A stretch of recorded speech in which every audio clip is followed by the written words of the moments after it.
Welcome to Zee Telugu news market watch. మనతో మాట్లాడడానికి AMFI certified mutual fund distributor PS Chandrasekhar గారు ఉన్నారు. Hi sir. హాయ్ అండి. సార్, ఇంతకుముందు వీడియోలో బేసిక్స్ ఆఫ్ మ్యూచువల్ ఫండ్ చెప్పారు, ఎన్ని టైప్స్ ఉంటాయి, ఎలా ఇన్వెస్ట్ చేసేయాలని చెప్పారు. కానీ మనకు డౌట్, చాలామంది అడుగుతున్న డౌట్ ఏంటంటే మ్యూచువల్ ఫండ్లో డైరెక్ట్ మ్యూచువల్ ఫండ్ అని, రెగ్యులర్ మ్యూచువల్ ఫండ్ అని రెండు ఉంటాయి. మనకు ఎందులో ఇన్వెస్ట్ చేస్తే బెటరు, లాంగ్ టర్మ్ కంపౌండింగ్లో ఏది బెటర్ సార్? రవి గారు, మంచి క్వశ్చన్ అండి.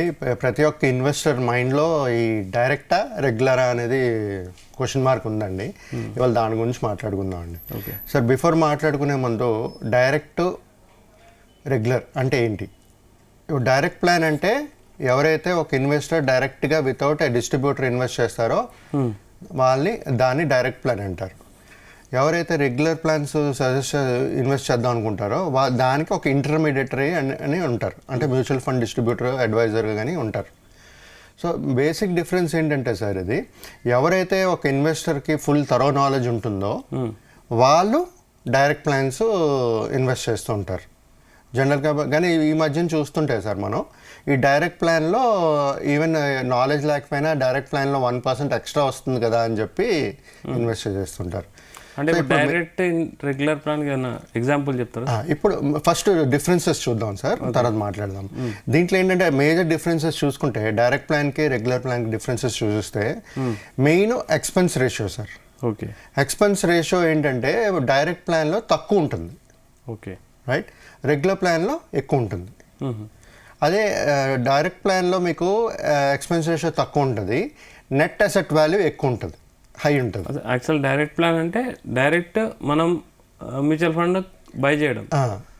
రెగ్యులర్ ప్లాన్ అంటే కూడా మ్యూచువల్ ఫండ్స్లో ఇన్వెస్ట్ చేయడమే, కాకపోతే అక్కడ ఇంటర్మీడియట్ ఉండరు. అంటే మ్యూచువల్ ఫండ్ డిస్ట్రిబ్యూటర్ ఎవరైతే అడ్వైస్ చేసే వాళ్ళు ఉండరు అక్కడ. ఇక మార్కెట్లో ఏంటంటే రెండు ఆప్షన్స్ ఇచ్చారు సార్. డైరెక్ట్ ప్లాన్ అనేది డైరెక్ట్గా మనం రిజిస్టర్ చేసుకుని ఒక మ్యూచువల్ ఫండ్ ప్లాట్ఫామ్ నుంచి కొనొచ్చు. వాళ్ళు అక్కడ ప్లాట్ఫామ్ ఉంటుంది, మీడియేటర్ త్రూ కొనేదాన్ని ఏమంటారు? దాన్ని రెగ్యులర్ ప్లాన్స్. అంటే జనరల్గా ఎవరికైతే అడ్వైజరీ సర్వీసెస్ కావాలో ఈ రెగ్యులర్ ప్లాన్స్ అనేది ఇవ్వగలుస్తారు ఏ మ్యూచువల్ ఫండ్ డిస్ట్రిబ్యూటర్ అయినా. అదే మీరు డైరెక్ట్గా ఇన్వెస్ట్ చేయాలనుకున్నారు త్రూ మ్యూచువల్ ఫండ్ డిస్ట్రిబ్యూటర్ అయితే ఇవ్వరు, ఎందుకంటే వాళ్ళకి వచ్చే సోర్స్ ఆఫ్ ఇన్కమ్ దాని నుంచే వస్తుంటుంది. అంటే ఇప్పుడు మనం గ్రోలో కానీ అబ్స్ట్రాక్ట్లో డైరెక్ట్ కొంటే అది వాళ్ళు అనలైజ్ చేసుకుని వాళ్ళ ఇన్వెస్ట్మెంట్స్ అనేది చూసుకుని డిసిషన్ మేకింగ్ అనేది వాళ్ళే తీసుకోవాల్సి ఉంటుంది. అది డైరెక్ట్ ప్లాన్. ఓకే. సో అక్కడ డైరెక్ట్కి రెగ్యులర్కి మేజర్ డిఫరెన్స్ ఏంటంటే ఎక్స్పెన్స్ రేషియో. ఎక్స్పెన్స్ రేషియో అనేది డైరెక్ట్ ప్లాన్లో తక్కువ ఉంటుంది, ఓకే రైట్. ఎన్ఏవి హై ఉంటుంది, ఎక్కువ ఉంటుంది. సో అదే రెగ్యులర్ ప్లాన్లో ఎక్స్పెన్స్ రేషియో ఎక్కువ ఉంటుంది, నెట్ అసెట్ వాల్యూ తక్కువ ఉంటుంది, ఓకే రైట్. రివర్స్ మాట. ఓకే. సో ఈ జనరల్గా ఏమంటుంటారంటే సార్, ఈ ఎక్స్పెన్స్ రేషియో మనకి ఎప్పుడైతే తక్కువ ఉంటుందో వాళ్ళకి ఎక్కువ రిటర్న్స్ 1% ఎక్స్ట్రా రిటర్న్స్ వస్తుందని అంటుంటారు. జనరల్గా ఏంటంటే ఎక్స్పెన్స్ రేషియో 0.50 నుంచి 1.5 వరకు ఉంటుంది, depending on the plan to plan అనమాట. ఆన్ యావరేజ్ తీసుకుంటే 0.5 నుంచి 1.5. అంటే ఇప్పుడు ఏంటంటే డైరెక్ట్ ప్లాన్లో ఎక్స్పెన్స్ రేషియో తక్కువ ఉంటుంది కాబట్టి దాంట్లో ఇన్వెస్ట్ చేస్తే ఎక్కువ రిటర్న్స్ 1% ఎక్స్ట్రా రిటర్న్స్ వస్తాయని అంటుంటారు. ఓకే. డైరెక్ట్ ప్లాన్లో అదేంటంటే ఏదైనా ప్లాట్ఫామ్లో రిజిస్టర్ చేసుకుని రికమెండేషన్స్ ఆన్లైన్ చూపించేటప్పుడు దాన్ని చూసి కొనుక్కుంటూ ఉండాలి. దానికి ఏంటంటే వాళ్ళ థరో నాలెడ్జ్ ఉండాలి, ఎక్కడ పెట్టాలి, ఎలాంటి ప్లాన్లో పెట్టాలి, ఏ సెక్టర్లో పెట్టాలి అనేది తెలుసుంటే డైరెక్ట్ ప్లాన్స్ అనేది సెలెక్ట్ చేసుకుని ఇన్వెస్ట్ చేయొచ్చు. ఓకే.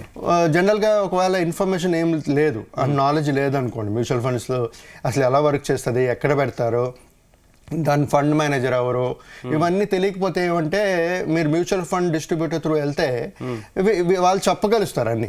ఓకే. సో ఎప్పుడైతే ఇప్పుడు మార్కెట్ వాలటైల్గా ఉంటాయి కదా సార్, మార్కెట్ వాలటైలిటీ ఉండేటప్పుడు మార్కెట్ పడింది అనుకోండి, రిసెషన్ వచ్చింది అనుకోండి, 2008 తీసుకోండి ఎగ్జాంపుల్. ఓకే. రిసెషన్ అయింది, బాగా 100 రూపాయలు పెడితే 60 రూపాయలు పడిపోయింది, 40 రూపాయలు. అంటే ఇంకా పడుతుందని ఒక ఫియర్ అనేది క్రియేట్ అయిపోతుంది ఆ ఇన్వెస్టర్లో. ఆ టైంలో ఏం తీసుకోవాలి, ఎలాంటి డిసిషన్స్ తీసుకోవాలి అనేది చాలా ఇంపార్టెంట్. సో ఆ టైంలో వాళ్ళు ఆ డిసిషన్స్ తీసుకోలేనప్పుడు, అనలైజ్ చేయలేనప్పుడు మాలాంటి మ్యూచువల్ ఫండ్ డిస్ట్రిబ్యూటర్ త్రూ వెళ్తేనే అడ్వాంటేజ్.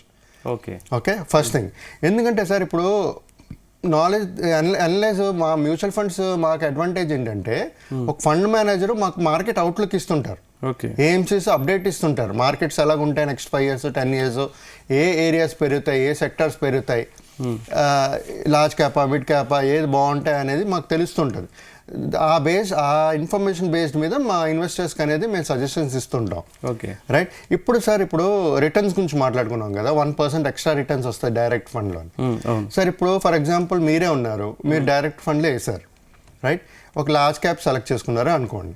మీరు ఒక లార్జ్ క్యాప్ ఏదో ఒక ఏఎంసీ నుంచి లార్జ్ క్యాప్ రిటర్న్స్ బాగా వస్తున్నాయని రిటర్న్స్ చూసుకుని మీరు స్టార్ట్ చేస్తారు. Okay right. So after certain time అదే ప్లాన్ మంచి రిటర్న్స్ వస్తాయని గ్యారంటీ లేదు, first thing. Okay okay. So మీరు లార్జ్ క్యాప్లో డైరెక్ట్గా ఇన్వెస్ట్ చేశారు.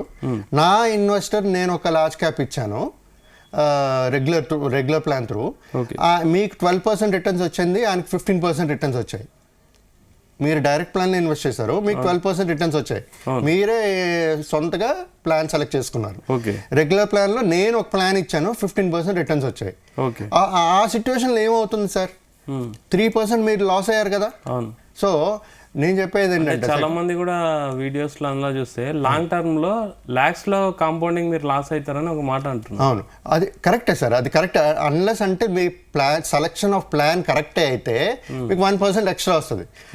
సెలెక్షన్ ఆఫ్ ప్లాన్ కానీ రాంగ్ అయిందనుకోండి, రెగ్యులర్ ప్లాన్ మిమ్మల్ని బీట్ చేస్తుంది, క్యాపిటల్ దెబ్బతింది. మీ క్యాపిటల్ దెబ్బతింది కానీ పర్సెంట్ రిటర్న్స్ అనేది కొంచెం తగ్గుతుంది. అప్పుడు రెగ్యులర్ ప్లాన్ మీకు 15%, నేను చెప్పిన ఇన్వెస్టర్కి 15% వచ్చింది అనుకోండి, మీకు 12% వచ్చింది అనుకోండి, మీరు అక్కడ 3% లూజ్ అవుతున్నారుగా. ఓకే, అది కూడా రియలైజ్ అవ్వాలి కదా, ప్రతి ఒక్క ఇన్వెస్టర్ అది రియలైజ్ అవ్వాలి. సో అన్లెస్ అంటిల్ నేను చెప్పేది ఏంటంటే డైరెక్ట్లో వేసుకోవద్దు అంటలేదు, అన్లెస్ అంటిల్ మీరు సొంతగా అనలైజ్ చేసి రీసెర్చ్ చేసి తీసుకోగలరు, ఇన్వెస్ట్ చేయగలరు, డిసిషన్ మేకింగ్ చేయగలరు అంటే డైరెక్ట్గా వెళ్ళండి. ఓకే. లేదంటే మాత్రం ఒక డిస్ట్రిబ్యూటర్ త్రూ వెళ్తే వాళ్ళు మిమ్మల్ని గైడ్ చేయగలుగుతారు. ఒక సిచ్యువేషనల్ రిసెషన్స్ కానీ, లేకపోతే ఇప్పుడు మార్కెట్ వాలటాలిటీ, ఇవాళ చూడండి మార్కెట్ 700 పాయింట్లు పడింది.